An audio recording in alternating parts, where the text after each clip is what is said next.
Yo creo que es muy importante que nos cuestionemos qué es eso que no se puede cambiar y que igual nos hagamos las preguntas y que igual tengamos las propuestas y las ideas locas.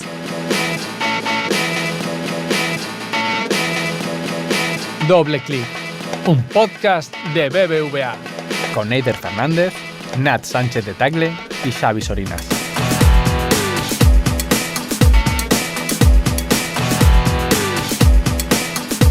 Abrimos micros para darle a un nuevo episodio de Doble Clic, el podcast del equipo de diseño de BBVA.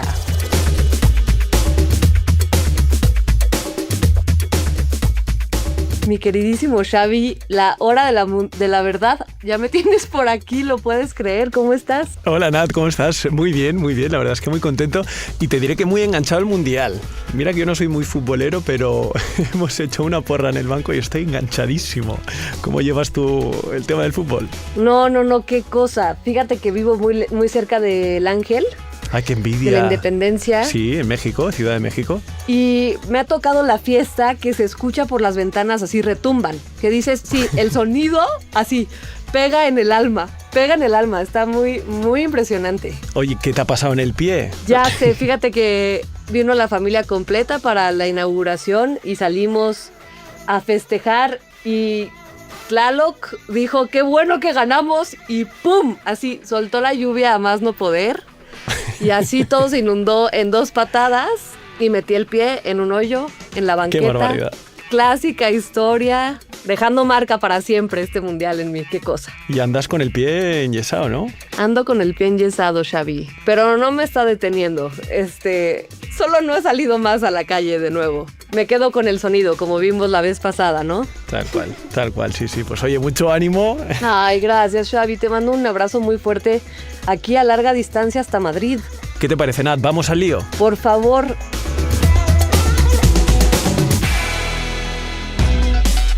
Doble Clic, un podcast de BBVA.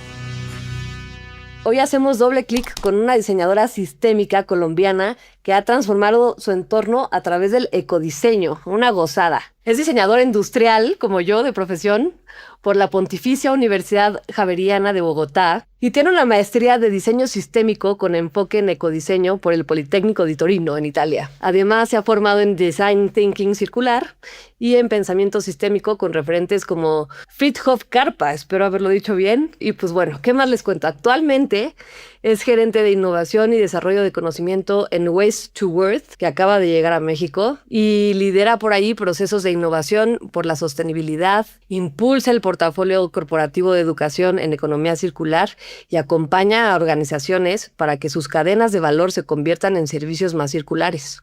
En su recorrido ha trabajado con iniciativas como CERI y Nelis, investigando tendencias sostenibles en América Latina, y ha liderado proyectos claves como Expo Circular, que fue la primera exposición circular en Colombia, con más de 2,000 asistentes. También ha participado en hitos como el primer plan de economía circular para un canal de televisión y un teatro en América Latina.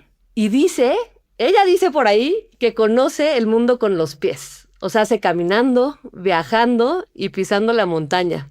Y que el páramo es el lugar en el que encuentra su polo a la tierra para destrabar decisiones difíciles. Quizá por eso entiende también esos lazos invisibles que conectan territorios, personas, materiales e ideas. Ella es Sara Gómez. Bienvenida, mi Sara. ¿Cómo estás? Muchas gracias. Qué halagante presentación. Sara, bienvenida. Qué ganas de tenerte aquí. Qué nerviosa y todo con esa presentación. Pero antes que nada, mi querida Sara, ¿qué es un páramo? Porque yo como mexa lo relaciono con Pedro Páramo, que es un libro que nos hacían leer en la primaria, y no tengo ni idea por qué dices que es un lugar. Un páramo es un ecosistema que está en muy poquitos lugares del mundo. Es un ecosistema de alta montaña. Y en Colombia tenemos la fortuna de tener muchos páramos. El páramo es un espacio, lo encuentras justo antes de llegar a las cumbres nevadas. Y es un lugar donde hay una fauna y una flora muy específicas, muy particulares. De allá no lo encuentras en otro lugar. Digamos, las plantas que encuentras allá no las encuentras en un lugar que no sea ese espacio, ese ecosistema. Y es el encargado de recoger el agua, digamos, es como un colchón de agua, donde se recoge y se manda ya montaña abajo a los ríos, a las lagunas y pues demás lugares de donde tomamos el agua pues que necesitamos para vivir en las ciudades y en el campo. En cualquier lugar donde vivamos y donde tomemos agua en Colombia, pues los páramos son parte de ese ciclo del agua clave.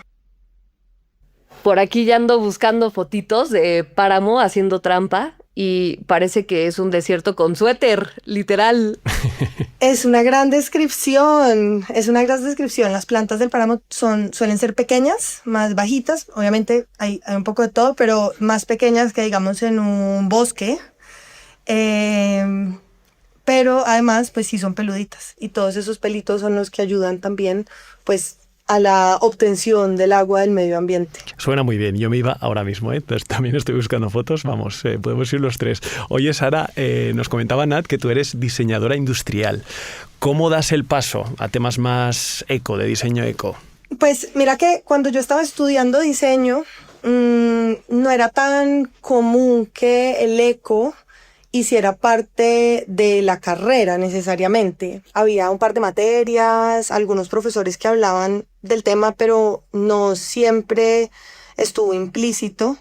Pero a mí sí me empezaron a llamar mucho la atención, pues, las dos materias y los profesores que hablaban del tema, porque justo creo que para poder diseñar, pues tenemos que tener como una conciencia del ciclo de vida y de que todo se conecta y hay un ciclo de vida de los productos, pero antes de entrar en el concepto de ciclo de vida, simplemente pues que todo está conectado, que cuando tú diseñas tienes que tener en cuenta, a uno le enseñan al usuario y el material y todo el tema de ergonomía, entonces que el cuerpo quede cómodo cuando es un objeto, digamos una silla, que no dañe tu espalda, que tenga soporte, lumbar, demás. Entonces como que se habla de muchos aspectos, que sea económico, que se pueda producir, cuando hablamos de diseño industrial, que se pueda producir masivamente con las maquinarias existentes, qué método vas a usar, es extrusión, es rotomoldeo, no sé, bueno, en fin, todo esto, pero también hay que tener en cuenta justamente pues, los materiales, no solamente por utilidad, sino por de dónde vienen y qué pasa después de que eso se dañe y se acabe y lo botemos a la basura. O sea, cuando ustedes en sus casas sacan la basura para que se la lleve el camión o no sé si en sus casas, o por lo menos esto pasa mucho en edificios en Colombia, pues existe el chute de basura, ¿cierto? Entonces la gente ni siquiera lo saca del edificio, sino que abre una puertica y ¡pam! Se va por un tubo. Y creo que es importante, como diseñadora me empecé a preguntar, bueno, ¿y qué pasa después del tubo? La saqué por el tubo y ¿qué pasa después del tubo? Entonces, entendiendo qué pasa después del tubo, pues te das cuenta que pues que tienes mucho que hacer ahí como diseñador, que hay un impacto gigante que tú lo puedes como prever y prevenir desde etapas tempranas de creación. Entonces ahí me empiezo a interesar y me empiezo a interesar justo por esa conexión, o siento yo que ha sido por ahí, con esa conexión que siempre he tenido con ese mundo natural. Yo crecí entre montañas y entre páramos, pero también crecí entre playas y lugares muy selvático-playeros que se encuentran tanto en Colombia, porque mis papás, uno es del mar, del norte de Colombia, de La Guajira, del desierto, y mi mamá es de la montaña y de esta zona como con una gran riqueza hídrica. En contraparte, pues la zona de mi papá es de una gran pobreza hídrica. Entonces, la forma de existir entre ellos dos y como me mostraban la vida y la relación con el agua siempre fue muy diferente. Nunca fue tan intencional, pero son cosas que he analizado como con el tiempo. Y es, oiga, si una misma actividad se puede hacer diferente según el entendimiento que tú tengas de esos recursos. Lavar los platos, mis papás lavan los platos cada uno diferente que el otro. Pero nadie se pone a pensar en cómo lavamos los platos. Un diseñador tiene la capacidad de cambiar la forma en la que ustedes lavan los platos según cómo diseñe el lavaplatos, la esponja, el grifo, la máquina eléctrica, lavaplatos automática, si queremos llegar allá. Entonces, ver esas diferencias desde chiquita relacionadas con el uso de los recursos de mi lugar favorito además, que es el páramo, como les dije, que está tan relacionado también con eso, pues creo que tuvo mucho que ver. Me fui un poco, pero es que todo está relacionado. Yo no puedo pensar en línea recta, perdón de antemano. Me queda claro que eres sistémica, mi Sara. Al final estás juntando todo en un solo punto y sumando, ¿no? Pero creo que también estás hablando mucho de contrastes, ¿no? De cómo puedes llegar al mismo camino, al mismo punto usando dos caminos distintos y cruzando ideas, técnicas, formas. Y en ese contraste, yo confieso que mínimo en México, donde ando, pensar en algo como ecodiseño, sustentabilidad, economía circular, ¿no? Era un poco un sueño. Sigue siendo para mí un sueño. Es como más una etiqueta que la gente le pone a las cosas para pues no sé si vender o sentirse más verde, ¿no? Y me encanta tenerte aquí para justo aclarar ese tipo de cosas, ¿no? Antes de empezar con una charla más profunda sobre todo esto, el sentar las bases de realmente qué es un ecodiseñador, qué es sustentabilidad, qué es economía circular, de cierta forma que sea alcanzable y ya no sea esta etiqueta de decir, oh, mira mi frente, soy verde, ¿no? Desmitifiquemos eso que acabas de decir, porque necesito que todos de aquí salgan escuchando esto y diciendo, bueno, no, venga, esto no es un sello y una etiqueta que dice soy verde. Eso me parece un punto súper clave. La sostenibilidad va mucho más allá de decir soy verde, pero para poder entenderlo, pues hay que entender muy bien la sostenibilidad misma y la economía circular, que es el campo de la sostenibilidad donde yo trabajo. Cuando hablamos de sostenibilidad, hablamos de cuidado de recursos, por ejemplo. Cuando hablamos de sostenibilidad ambiental, me voy a meter en la ambiental puntualmente, inicialmente. Hablamos de cuidado de recursos, como energía, como el agua, como los materiales, ¿listo? Hablamos de reciclaje, hablamos de tanto de reciclar como de usar materiales reciclables, en fin, hablamos de una cantidad de conceptos y lo que pasa es que a la gente pues los empezamos a confundir y los empezamos a confundir porque entonces cuando algo significa tantas cosas pues no significa nada. Es como cuando ustedes hagan el ejercicio mental mientras les hablo, digan una palabra muchas veces seguidas en su cabeza. Empieza a carecer de sentido.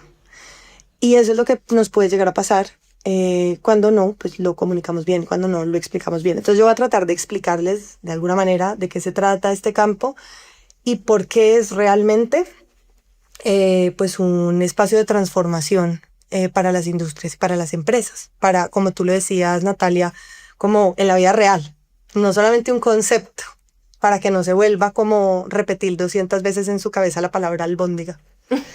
Entonces, háganlo. Entonces, mira, la economía circular es un vehículo. Cuando hablamos de sostenibilidad hay muchos conceptos, ¿listo? Pero no nos vamos a meter en los conceptos. Vamos a hablar puntualmente de sostenibilidad. Vamos a hablar puntualmente de economía circular. La economía circular es un vehículo para hacer real y para hacer posible esa sostenibilidad en procesos que generen un revenue, es decir, pues en la economía, ¿listo? Entonces, ¿cómo esa economía que vivimos hoy, un modelo de producción y de consumo en el que vivimos hoy, pues lo podemos hacer posible y lo podemos hacer, pues justamente, sostenible? Pero mientras generamos pues un revenue a nuestras empresas y mientras seguimos en un modelo de desarrollo económico. Entonces, lo primero pues que tenemos que saber es que la sostenibilidad y el desarrollo económico pues no van en contravía. Existe este vehículo llamado economía circular pues que ayuda a hacerlo posible. Esa vaina, la economía circular, es justamente un modelo de producción y consumo donde ves todo el ciclo de vida. Entonces, pasas del modelo tradicional, donde simplemente producen este vasito que tengo en la mano, se produce. Para esto pues tienen que sacar recursos de algún lugar, es decir, el material con el que se hace, aquí hay como un cauchito, aquí pues vidrio. Después yo lo uso, tengo una responsabilidad en el uso, puedo cuidarlo, volverlo a usar, puedo hacer muchas cosas, o puedo, se me rompió, se me quedó, me voy a comprar otro, porque ya tengo, o quiero uno pero morado. Entonces lo uso y luego en algún momento pues lo boto, lo desecho y ya. Y se va para el chute de la basura, justamente. No sé qué pasa después. Eso simplemente va para el chute de la basura. Esa es la economía lineal. Ese modelo pues es insostenible. Porque el problema es que los recursos en la tierra pues no son ilimitados. Los recursos se acaban. Entonces, pues es supremamente importante entender que como son limitados, pues tiene que haber otra forma de usarlos. Entonces ahí viene la economía circular y es empezarnos a hacer preguntas. Yo digo que esto es el arte de hacernos preguntas y es preguntarnos desde el principio, venga, ¿y esto lo puedo hacer de material reciclado? A veces la respuesta va a ser no. Esto no se puede hacer de material reciclado porque es para uso médico. Ah, bueno, no, pues tiene que ser material virgen. Material virgen es cuando es nuevito, cuando sale de la tierra así nuevito, lo uso. Entonces, material reciclado, pues cuando viene de algo que ya existía, cuando ya el material entró en el metabolismo industrial. Entonces, me hago esa pregunta. Luego digo, bueno, ¿y cómo hago para que dure más? No, pues hazlo de un material durable. Bueno, ¿y cómo hago que la gente realmente lo use más y que no pase como con el fenómeno de los termos, de las botellas de agua, que se supone que la botella de agua está hecha para que justo no uses tanto desechable, uses una misma, pero se pusieron de moda y ahora hay influencers que tienen de todos los colores y con escarchita y uno para cada día del año y entonces pues ya se vuelve insostenible porque un producto que está hecho para que uses muchas veces y de esa manera compenses el gasto ambiental de su producción, pues lo estás usando una vez porque todos los días te tiene que combinar con las medias. Entonces, las empresas también tienen esa responsabilidad de, venga, ¿cómo hacemos para que la gente pues lo use de manera responsable? Las empresas, el Estado, bueno, todos los que estamos aquí metidos.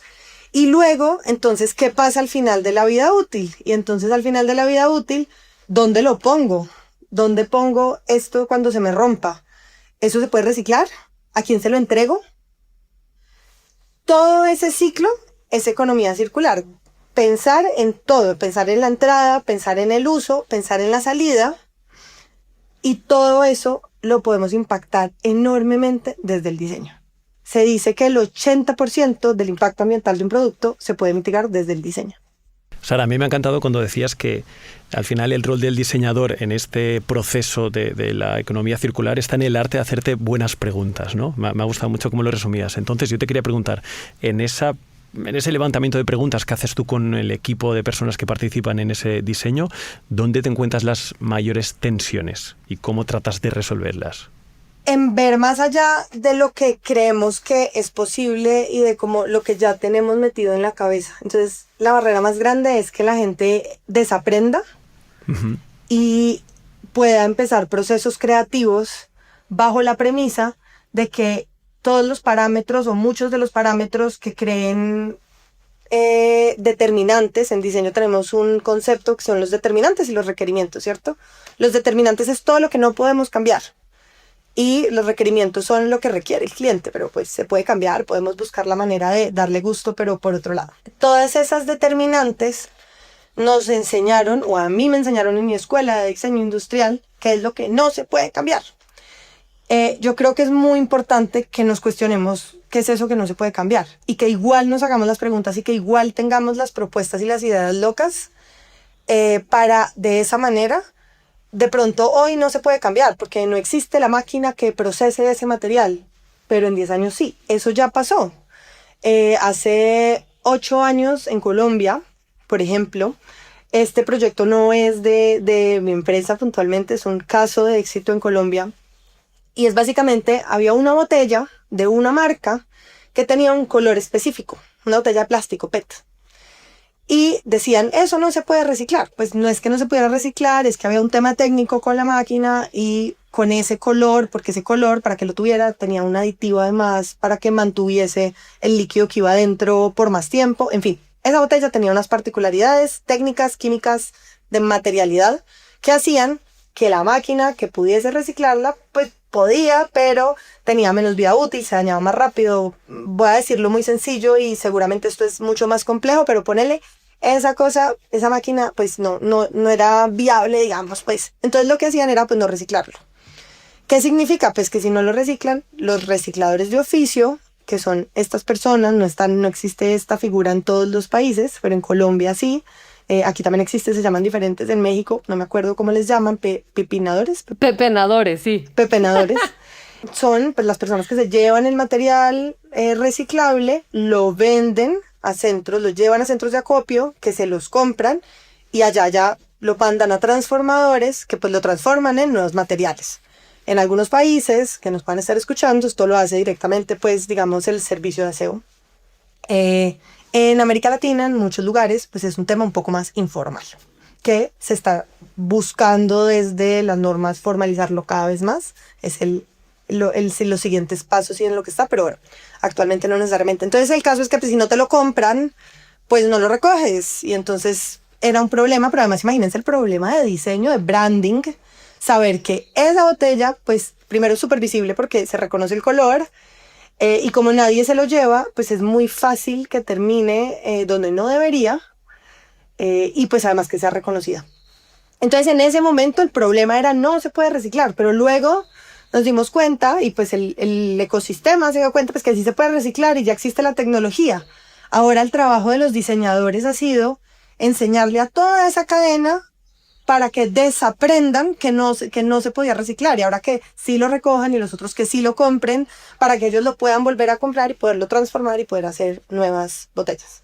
Entonces, el diseño, miren que está desde, o sea, no se podía cambiar el color por temas técnicos de la bebida, listo, no se podía cambiar ese color, pero sí se podía cambiar la industria y la cadena de valor. Entonces al final llegamos al mismo resultado de volvamos este producto, metámoslo en la cadena de la sostenibilidad, si se puede, pero hagámoslo, si bien no tiene que ser el producto, sí hagámoslo cambiando, miremos si es la máquina, miremos si es un diseño de educación a la cadena, miremos si es un diseño de relacionamiento, meter a alguien que sí le interese, o diseñar un producto que sea supremamente interesante para el mercado, elaborado con ese color, con ese material, y aquí ya no solo estoy hablando de ese material, sino de muchas otras cosas, de otros materiales, que sea lo suficientemente interesante para que genere valor económico en esa cadena y la gente quiera reincorporarlo. Eso pasó con un proyecto que sí lideramos nosotros, el proyecto se llama Vida en Movimiento, y lo financian, como co-creamos con empresas que generan bolsas, con una empresa que hace bolsas de suero hospitalario, ¿cierto? Cuando ustedes van al hospital, les ponen la bolsita de suero. Bueno, esas bolsas están elaboradas en un material, se llama PVC, flexible, y ese material también se dijo por muchos años, eso no es reciclable, eso no es cuando yo estudié a mí me dijeron que eso no era reciclable, yo aprendí que eso no era reciclable. Y en el mundo laboral me di cuenta que sí es reciclable, y lo que hicimos desde Waste to Worth fue diseñar la cadena completa. Oiga, ¿por qué no es reciclable? Entonces mira, ahí viene la primera pregunta. No es reciclable, ¿por qué? Cuestiónatelo. No, pues porque nadie me lo compra. Ah, entonces no es que no sea reciclable, es que nadie te lo compra. No, porque si se transforma de esta manera, puede tener tal problema. Bueno, pues no lo transformemos de esa manera, transformémoslo de otra manera. Y empiezas a encontrar el cómo, y en este momento ese programa ha recogido 28 millones de bolsas de suero que no terminan en un relleno sanitario, que no terminan en un río, sino que terminan en producción de otros elementos como cables, mangueras, suelas de zapatos, pisos vinílicos. Y entonces no era cuestión de que algo no se pudiera hacer, era que no se habían hecho las preguntas que eran. O sea, aquí está el equipo de diseño cuestionando los determinantes que nos contabas antes, ¿no? Haciendo esas preguntas y intentando menear un poco la manera de pensar. Sara, tú que entiendo que trabajas con muchas empresas desde tu consultora, ¿cómo suele ser la respuesta de esas empresas? Cuando de repente vas tú, les cuestionas cosas que tienen como muy arraigadas, ¿cómo sueles gestionar esas conversaciones quizá a veces difíciles? Yo tengo una gran, digamos, pasión, y lo que me gusta más de lo que hago desde el diseño, o sea, más bien, lo que más me gusta de cómo aplico el diseño, ni siquiera es ese proceso de diseño de producto, lo hago, no es mi mayor disfrute responde a esa pregunta, y es la educación. Creo que desde el diseño podemos generar espacios educativos supremamente válidos e importantes y pertinentes para que las personas empiecen a cambiar, tengan un cambio cultural, tengan un cambio de mentalidad. Pero no solo se vayan como con la idea, porque a veces nos dan tanta información que salimos del espacio y decimos, ay, súper chévere, y salimos y bueno, se me olvidó. Ya, ¿qué fue? ¿Quién era esa persona? ¿De qué fue que estábamos hablando? sino que generen como algo realmente profundo en ti que te hagan querer cambiar. Entonces, la forma, hay como varias, pero digamos, una es que siempre que se acerca uno a una empresa, se debe tener un momento de contacto con la mayor cantidad de gente posible. Esto no puede ser una directriz solamente de una persona, del directivo, del mayor tomador de decisiones y ya, no. Hay que lograr un cambio cultural en la empresa donde todos entiendan por qué esa persona está tomando decisiones. Porque ahora me toca a mí poner esa bolsita en un basurero específico, en un cesto de basura específico y no en otro, como lo venía haciendo por los últimos muchos años. Entonces, las personas deben entender el por qué. Ese por qué no puede estar basado solamente en la amenaza, que es como muchas veces las campañas de marketing ambiental históricamente se han ido, ya no tanto, pero en el pasado, piensen en los 2000, solo veíamos tortugas ahogadas. Cierto, sí. No deja de ser verdad el tema de la tortuga ahogada, no deja de ser verdad. Pero a punta de ositos, a punta de ositos flotando solos en el iceberg, pues no vamos a cambiar realmente porque son cosas tan lejanas que yo al final digo, hay que pesar, lloro, el oso me afecta un montón, pero después digo, bueno, pero yo qué tengo que ver con el oso, si en Colombia no hay osos polares. Y entonces termina siendo una figura tan irreal como el elefante Marvin del cereal. Melvin, no sé cómo se llama, del cereal o cómo se llama en cada uno de esos países, termina siendo un figurín. Entonces tenemos que empezar a hablar de la realidad, del día a día, cómo esto te afecta a ti en tu cotidianidad y cuál es el rol que tú tienes en tu cotidianidad. Entonces, bueno, esta transformación cultural se logra hablando con las personas y llegándoles al día a día, no al oso lejano, porque a algunos nos pega, a mí chiquita me dolía mucho el oso, y creo que también el oso me llevó, y las tortugas, yo fui así como súper, mis papás todavía me molestan porque siempre que digo cualquier cosa me dicen, ¿y las tortugas? ¿Y las tortugas? Porque claro, ese era mi argumento cuando chiquita, yo cualquier cosa que decía, no, las tortugas, yo creo que no había visto una tortuga en su estado salvaje, pero natural, pero igual a mí me afectó, pero no, a todo el mundo le queda la tortuga aquí metida en el corazón. Entonces es importante traerlo a la cotidianidad. ¿Y cómo lo traigo a la cotidianidad? Natalia se quebró un pie por las lluvias de Tlaloc, pero es que esas lluvias no son de Tlaloc, esas lluvias tienen que ver con el cambio climático que estamos viviendo. Las inundaciones vienen porque se tapan los drenajes por la cantidad de basura que terminan en ellos. Entonces, esto se relaciona directamente con nosotros porque esa inundación, si tuviésemos más conciencia con los residuos y no los botáramos por ahí y no terminaran en los drenajes, sino terminaran donde deberían terminar, que es, o los que no se puede hacer nada, pues en centros como rellenos sanitarios, que usamos mucho en América Latina, en Europa se usan mucho temas de recuperación energética, depende de cada país. Luego, reciclar todo lo que se pueda reciclar, pero definitivamente que no termine en la alcantarilla, por no decirte que no termine en el mar con la tortuga, que no termine en la alcantarilla, para que Natalia, cuando salga a celebrar y llueva, pues no se quiebre un pie por estar saltando, celebrando la victoria de México. También hay una parte que me platicas de esto y sí, levantar la basura claramente es algo que hago y que puedo hacer y que todos podemos hacer. Pero tantas cosas que dijiste antes, sobre todo el desaprender, ¿no? Y luego volver a aprender. Me suena caro. O sea, a mí me suena caro. Es como, híjole, yo no puedo comprar cosas sin empaque porque cuestan el 70% más de lo que estoy acostumbrada a pagar en el súper normal, que es lo que tengo cerca.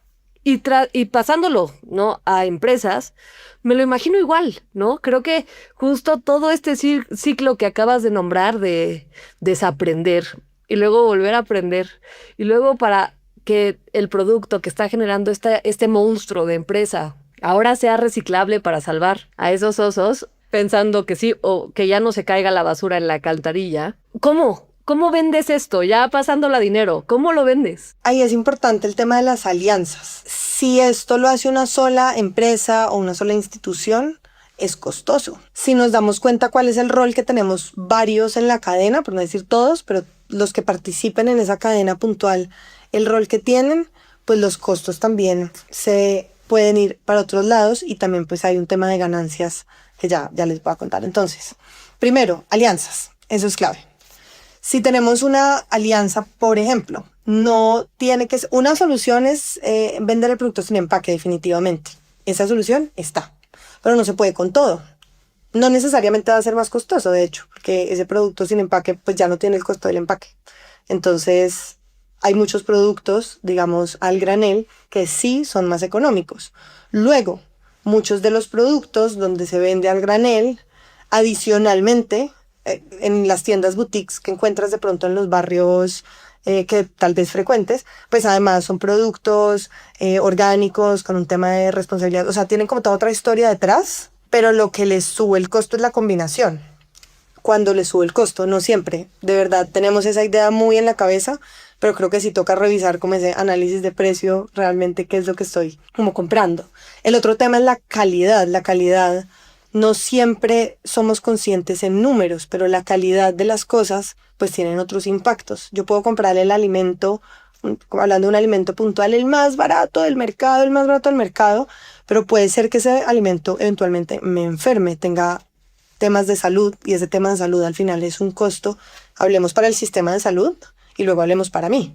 Quien sea que lo pague, si lo pago yo, lo paga mi seguro. Alguien lo está pagando. Desde ahí, pues hay todo un tema que hay que verlo desde el lado sistémico.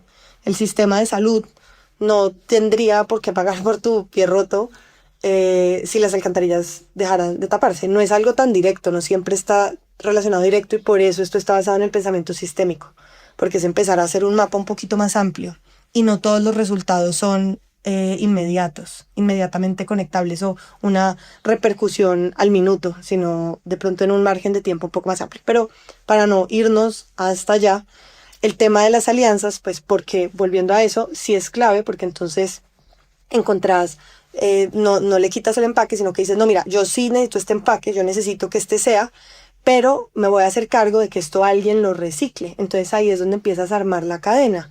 Oiga, ¿para qué es bueno ese material? ¿Lo puede volver a reincorporar en un ciclo cerrado? Es decir, digamos, de botella a botella. Sí se puede. O no, yo no puedo de botella a botella por X o Y normativa, puede ser, o por temas técnicos. Hay muchas opciones por las cuales no se podría. Y entonces en ese caso decimos, bueno, listo, entonces ¿en qué lo puedo transformar? Pues depende, ¿para qué es bueno? Y los diseñadores aquí, bueno, sobre todo los industriales, conocemos esto. Entonces, ¿qué características tiene? De fuerza, de resiliencia, de punto de fatiga, de si es flexible o no es flexible. Bueno, características de materiales. Y entonces con eso digo, pues eso me suena a que puede servir para X cosa. Entonces eso fue lo que pasó, lo que les decía con las bolsas de suero, ¿no? La bolsa no puede volver a ser bolsa, que empaca un tema médico, un medicamento, pues no podemos hacer la bolsa de material reciclado, pero sí se pueden hacer pisos y cables y suelas de zapatos y mangueras. Y entonces encontrarlos y después hablar con el que produce la manguera y decirle, venga, cómpreme el material, cómpremelo, vea, le sale más barato, se lo pongo más barato, cómpremelo y haga piezas con eso. Y entonces algo que tú botabas, pues lo empiezas a vender. Y entonces ahí ya empiezas a tener un retorno. De pronto no el productor de la bolsa, sino el hospital. Entonces el hospital recoge estas bolsas y las vende, ¿vale? Pero además uno paga por la basura que genera. Nosotros en los recibos, en todos los países cambia el cómo, pero en Colombia hay un pequeño lugar que dice tarifa de aseo. Nosotros estamos pagando por la basura que generamos. Y hay países donde es por peso, donde no es como un general, sino, no, Natalia, te peso tu basura. ¿Listo? Y entonces eso es lo que tú generas.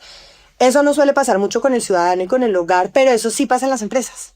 En las empresas pagan por la basura que generan, por bolsa generada o por peso, depende del lugar y la empresa, por bolsa o por peso.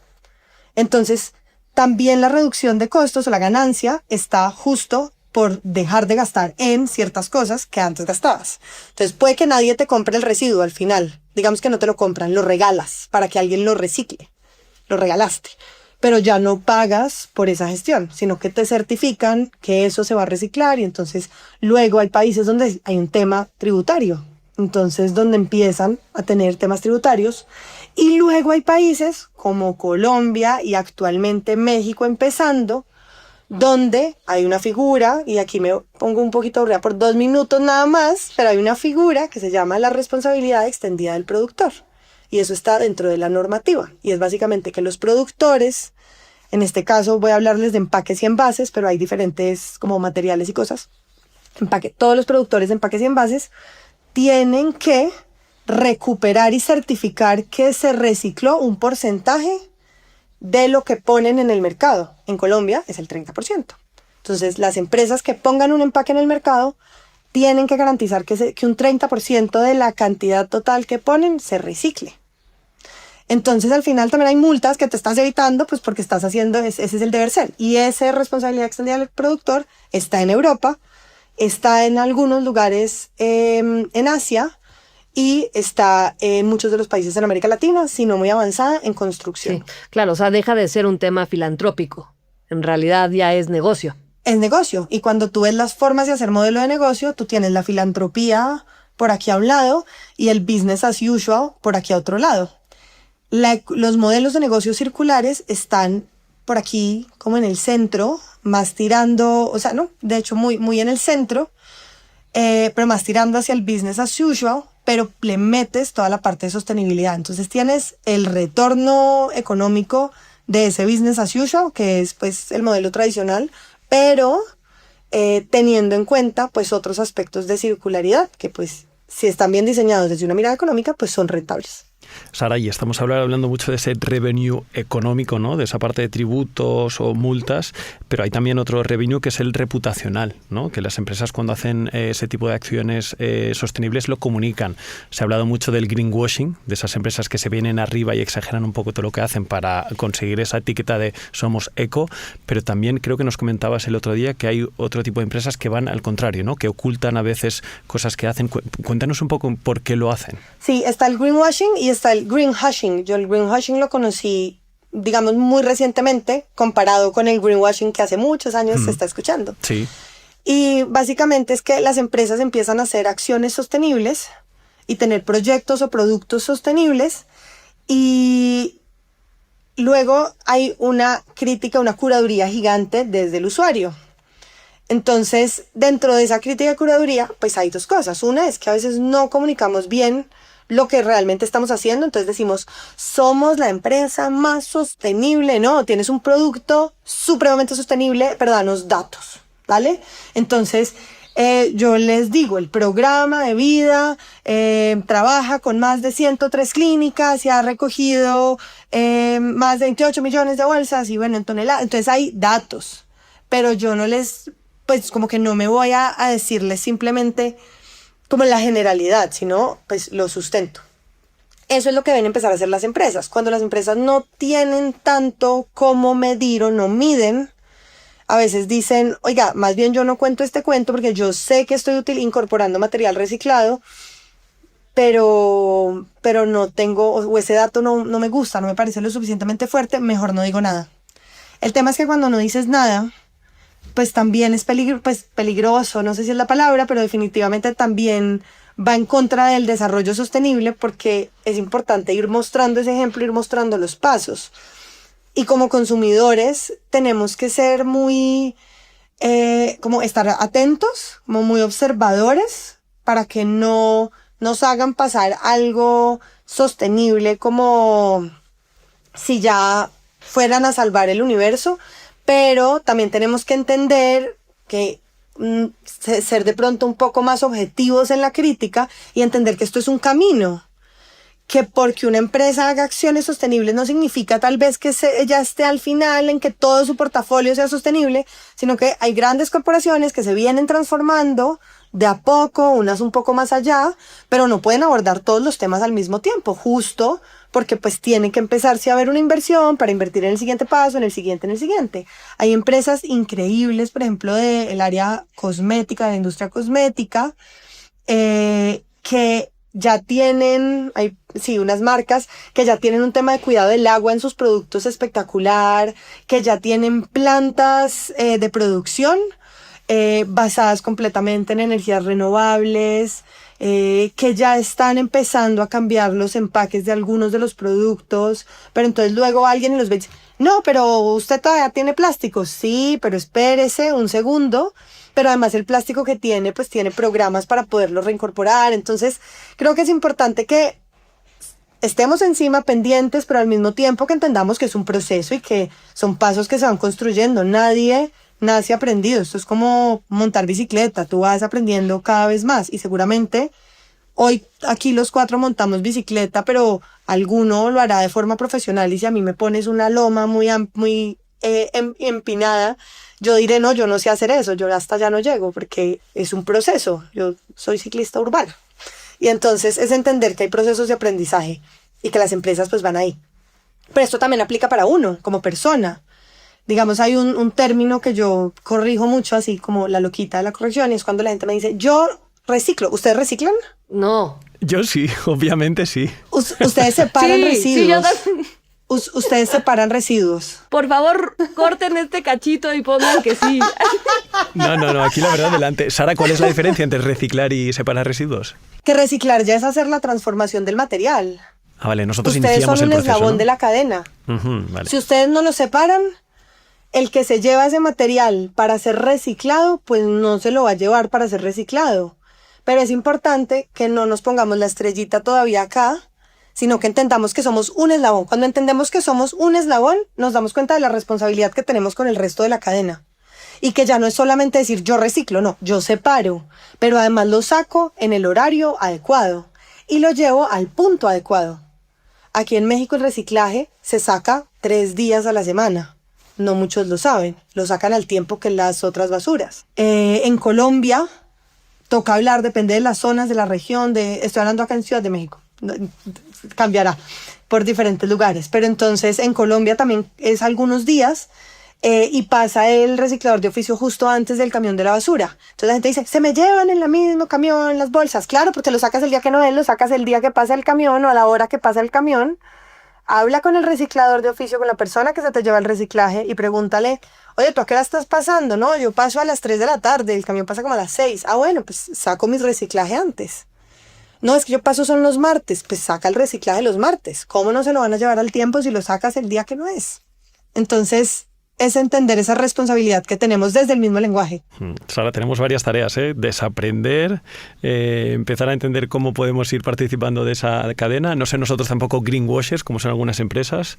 Bien, me gusta. Nat, ¿vamos con la postal? Por favor, sí. A ver, mi querida Sara, te tenemos una pequeña sorpresa, porque hemos hablado mucho del presente, pensando que vamos a mejorar el futuro. Pero, ¿qué pasa en el futuro? Entonces, tenemos aquí una postal que imaginemos que nos llegó desde el futuro para saber qué está pasando allá, ¿ok? Estas postales no son cualquier cosa, ¿ok? Es un artefacto sonoro que sale de nuestro observatorio de tendencias y futuros. ¿Eso qué quiere decir? Tenemos a todo un equipo en este observatorio, entre ellos Javier Garzón, Elia, Inés, Nerea, Valentina, Roy, Marta Salinas, a quienes les mandamos un muy buen saludo, que nos ayudan a entender un poco más a profundidad estos cambios que están sucediendo y cómo podríamos adelantarnos a ellos para tal vez cambiarlos o modificarlos. Entonces, pues te ponemos por aquí la postal para ver qué opinas y cómo lo ves, si es verdad que este futuro podría darse o no. Queridos vecinos y vecinas, es una alegría veros hoy aquí para celebrar 10 años de algo de lo que podemos sentirnos orgullosos. 10 años de nuestra independencia energética. Hace ya unos cuantos años, allá por 2030, muchos lugares tuvieron que tomar decisiones importantes. Y no fueron decisiones tomadas por ideologías ni por modas. Fueron decisiones de sentido común, de las de toda la vida. Procurar depender menos de fuera, aprovechar mejor lo que se tiene cerca y asegurar aquello que no puede faltar. Y eso fue lo que hicimos nosotros. Porque hubo una época en la que parecía que todo iba a seguir creciendo sin parar. Más tecnología, más consumo, más necesidades. Dábamos por hecho que la energía siempre estaría ahí y que nada podía fallar. Pero las cosas cambiaron.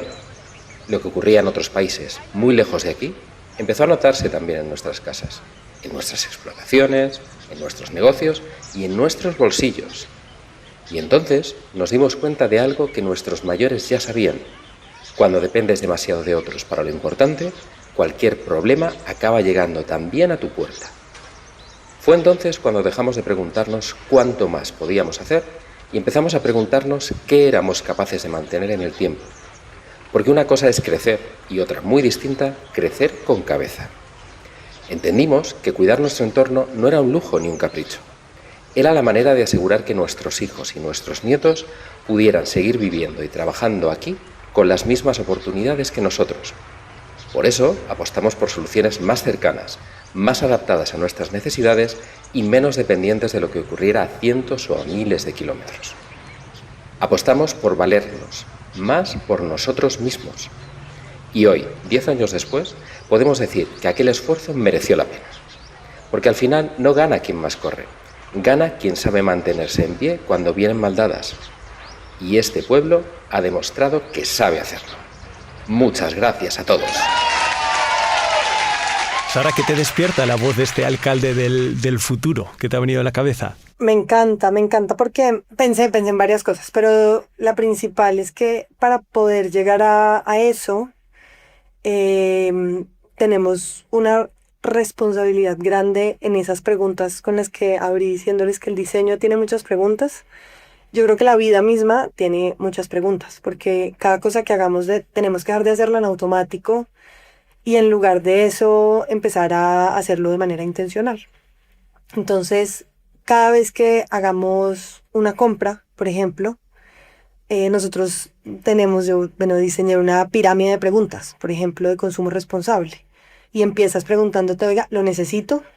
Y eso decía el alcalde, como empezar a hacer, no sé la frase que usó, pero sí decía como empezar a hacer las cosas mejor. Entonces, para poder hacer esas cosas mejores, también hacerme la pregunta, oiga, ¿yo de verdad lo necesito? Y entonces la respuesta es sí, yo lo necesito. Ustedes necesitan volvamos al termo, ¿necesitan un termo, una botella de agua?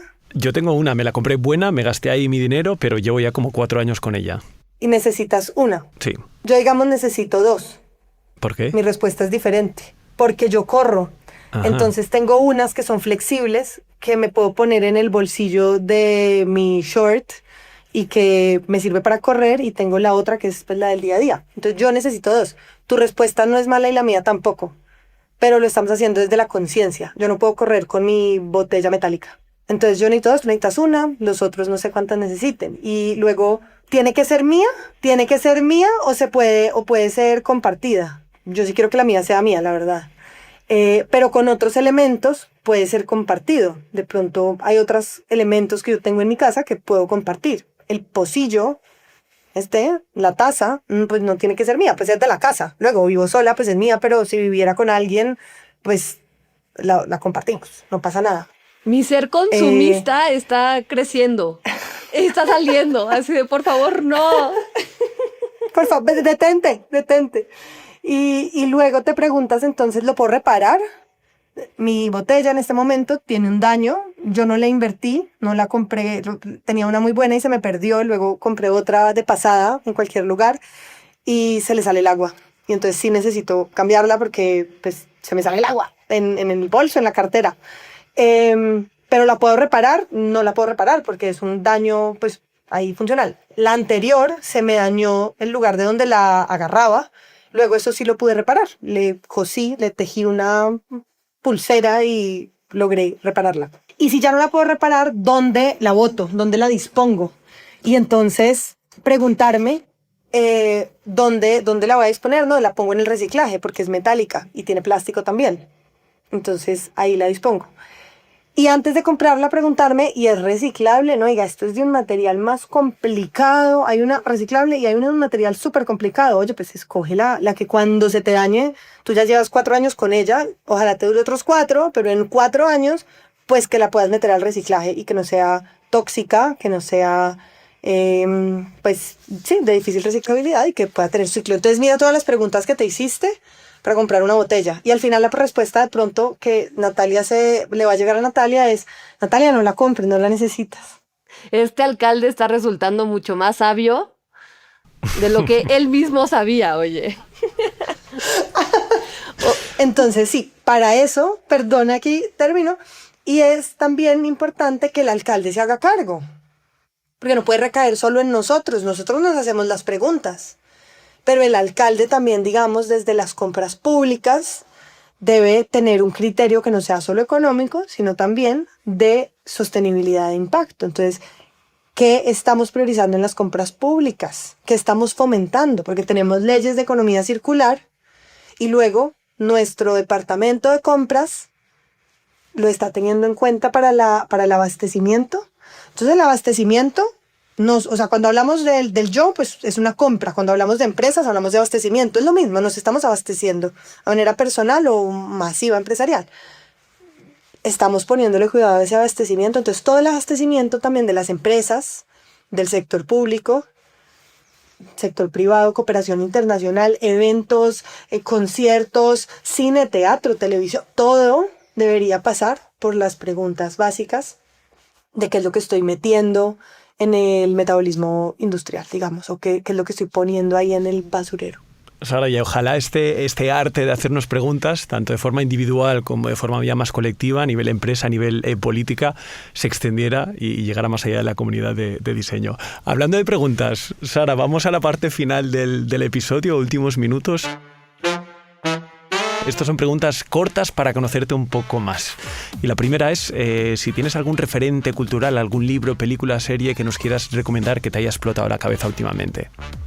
Hay un libro que me encanta y se los recomiendo, es un cuento corto, así que espero que todos se lo lean. Bien, ¿cuál? Y se llama El viejo que leía novelas de amor.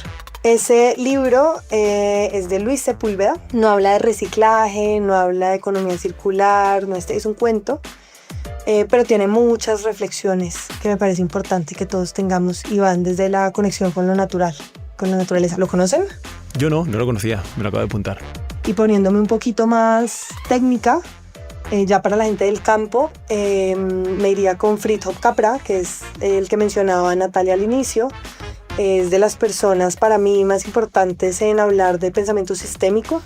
No tienen que ser diseñadores para leerlo, tienen que estar interesados en esta visión sistémica desde cualquier disciplina.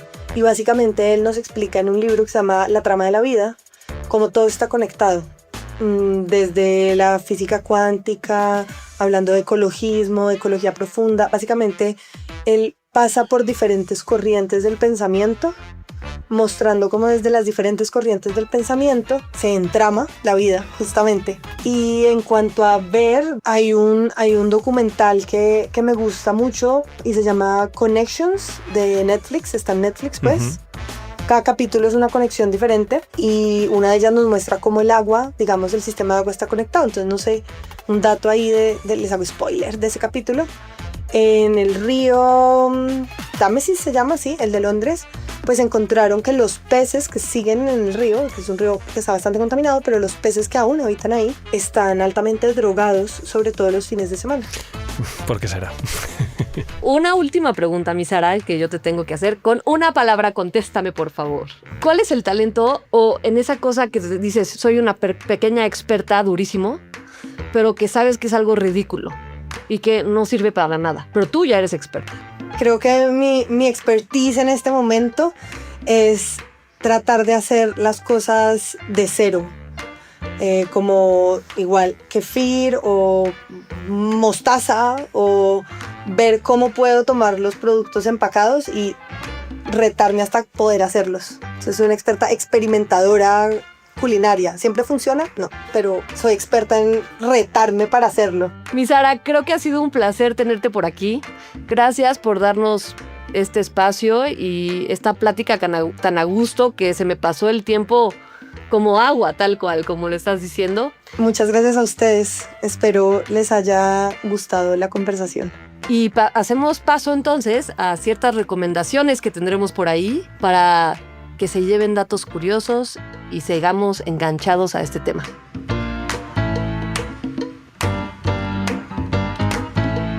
Me encantaría dejarles dos términos que a mí me fascinan. El primero es greenwashing, que es cuando una empresa habla demasiado de sustentabilidad y se presume en este tema con tal de subirse a la conversación. Y el segundo es greenwashing, que es todo lo contrario, cuando una empresa con tal de no ser funeada, prefiere no mostrar los logros que ha tenido en sustentabilidad. Ahora sí les van de nuevo los libros que nos recomendó Sara. El primero de Fritjof Capra, La trama de la vida, y el segundo de Luis Sepúlveda, Un viejo que leía novelas de amor. Yo ya los tengo más que anotados. Y por último, una recomendación muy personal. Sin importar si están caminando en un páramo o sobre una banqueta, por favor siempre pongan atención de dónde están pisando para que no acaben con el pie roto como yo. Gracias a Sagrado Nova, a Fabiola Leiva y a Reyes Pariente en la producción, a Rubén García y a Fernando Rey al control técnico, al Observatorio de Tendencias y Futuros de BBVA en la Postal Sonora, y a Eider Fernández, Xavi Sorinas y a mí, que estamos en los micros. ¡Hasta la próxima! Sigue a Doble Clic en las principales plataformas de audio y a BBVA en redes sociales.